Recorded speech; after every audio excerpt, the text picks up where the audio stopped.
Hi friends, ഒരുപാട് നാളുകൾക്ക് ശേഷം ഞാൻ വീണ്ടും എൻ്റെ വീട്ടിലോട്ട് വന്നിരിക്കുകയാണ് കേട്ടോ. ഇപ്പോൾ കുറേ ആയി എൻ്റെ വീട്ടിലോട്ട് പോന്നിട്ട്. അപ്പോൾ ഇനി റിട്ടേണും കുറച്ച് ദിവസം കഴിഞ്ഞിട്ടേ ഉണ്ടാവുകയുള്ളൂ. അപ്പോൾ ഇനിയുള്ള കുറച്ച് ദിവസം എൻ്റെ വീട്ടിലുള്ള വിശേഷങ്ങളായിരിക്കും കേട്ടോ. വന്ന പാടെ ഞാൻ കണ്ടത് ഈ നാരങ്ങ മരത്തിൽ ഇത്രയും നാരങ്ങ ഉണ്ടായി നിൽക്കുന്നതാണ് കേട്ടോ. ഇത്ര കാലത്തിന് ശേഷം ഇതാദ്യമായിട്ടാണ് ഇത്ര തോനെ നാരങ്ങ ഉണ്ടായി കാണുന്നത്. ഞാൻ കഴിഞ്ഞ പ്രാവശ്യം വന്നപ്പോൾ കൂടെ ഒന്ന് രണ്ടെണ്ണം ഉണ്ടായിട്ടുണ്ടായിരുന്നു എന്നല്ലാണ്ട് ഇത്രയും തോനെ ഉണ്ടായിട്ടില്ല കേട്ടോ. പിന്നെ ഇത് ഇപ്രാവശ്യം തരക്കേടില്ലാണ്ട് കുരുമുളകൊക്കെ ഉണ്ടായിട്ടുണ്ട്.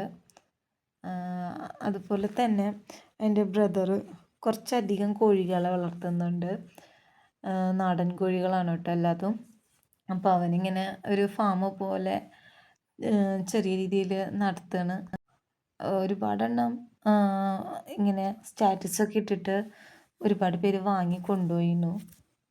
ഈ ഏരിയയിൽ എന്താണ് പ്രശ്നം എന്ന് വെച്ചിട്ടുണ്ടെങ്കിൽ കോഴികളൊക്കെ അത്യാവശ്യം ആകുമ്പോഴത്തേക്കും വല്ല കുറുക്കന്മാരൊക്കെ കൊണ്ടുപോകും കേട്ടോ. അപ്പം നമ്മളിങ്ങനെ ഒരുപാട് വലുതാകുന്ന വരെ നിന്നിട്ട് അത് കുറുക്കം പിടിച്ചുകൊണ്ട് പോകാൻ പറഞ്ഞാൽ കുറച്ച് വിഷമമുള്ള കാര്യമാണ്. അപ്പം ഞാൻ ഇടയ്ക്കൊക്കെ പറയാറുണ്ട്, ഒരുപാട് അങ്ങോട്ട് വലുതാവാൻ നിൽക്കണ്ട, കിട്ടണ ഒരു എമൗണ്ടിന് ഇതിനെ കൊടുക്കുകയാണ് നല്ലതെന്നൊക്കെ പറയാറുണ്ട് കേട്ടോ. ഇതൊക്കെ നമ്മുടെ വീട്ടിലെ പശുക്കൾ തന്നെയാണ്. അമ്മ, ഏട്ടൻ, അച്ഛൻ എല്ലാവരും മാറി മാറി നോക്കുവരനെ. കൂടുതലും ബ്രദർ തന്നെയാണ് അവരുടെ കാര്യങ്ങളൊക്കെ നോക്കാറ്. ഇപ്പം പശുക്കുട്ടികൾ മാത്രമേ ഉള്ളൂ കേട്ടോ. മൂരിക്കുട്ടികളൊന്നും ഇപ്പം ഇല്ല. 3 പശുക്കൾക്ക് ഇപ്പോൾ കുത്തിവെച്ചിട്ടുണ്ട്.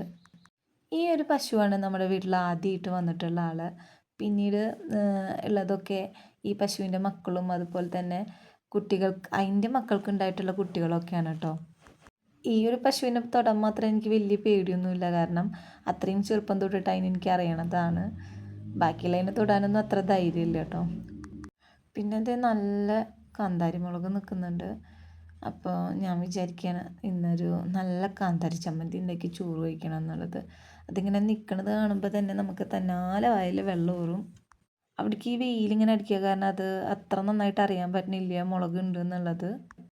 പിന്നെ അത് ചാമ്പയ്ക്കൊക്കെ നിറയെ ഉണ്ടായിരുന്നു എന്ന് അമ്മ പറഞ്ഞത്, ഒക്കെ കഴിഞ്ഞു പോയിട്ടുണ്ട്. പിന്നെ അത് അവശേഷിക്കണ 2 എണ്ണമാണ്. ഒന്ന് തന്നെ കിളി കൊത്തിയിട്ടാണ് നിൽക്കുന്നത്. പിന്നെ 2 ഉണ്ടാവാനായിട്ട് നിൽക്കുന്നുണ്ട് അതിൻ്റെ പൂ. ഈ ചാമ്പയ്ക്ക എന്ന് പറയണത് എനിക്ക് അങ്ങനെ പച്ചയ്ക്ക് പൊട്ടിച്ച് തിന്നാൽ നാവ് എപ്പോഴും ചൊറിയാറുണ്ട് കേട്ടോ.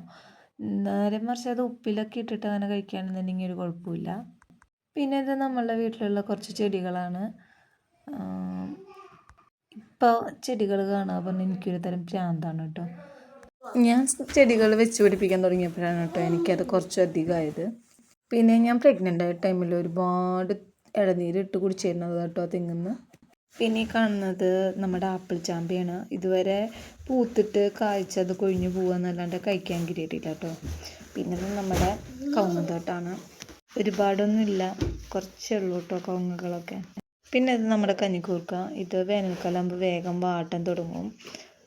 പിന്നെ അതിൻ്റെ അപ്പുറത്ത് നിൽക്കുന്ന ഒരു ചെടി, അതിൻ്റെ റോസ് പൂക്കൾ ഞാൻ ഒരു വീഡിയോയിൽ ഇട്ടിട്ടുണ്ടായിരുന്നു.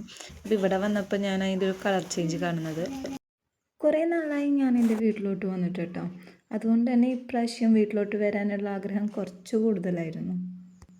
അത്യാവശ്യം ദൂരമുള്ളത് കൊണ്ട് തന്നെ ഞാൻ എപ്പോഴും വീട്ടിലോട്ട് വരാറില്ല. അഥവാ വരികയാണെങ്കിൽ തന്നെ അത്യാവശ്യം നിന്നിട്ടേ പോകാറുള്ളൂ. ഇത് ഞങ്ങളുടെ പഴയ വീടിൻ്റെ അടുക്കള ഭാഗമാണ് കേട്ടോ. നമ്മുടെ പൂച്ചക്കുട്ടി അവിടെ വന്നൊന്ന് വിശ്രമിക്കുകയാണ്. എന്തായാലും ഇപ്പോൾ വീട്ടിലെത്തിയ സന്തോഷത്തിലാണ് ഞാൻ. ഇനി കുറച്ച് ഇവിടുത്തെ വിശേഷങ്ങളായിട്ടായിരിക്കും ഞാൻ വരുന്നത്.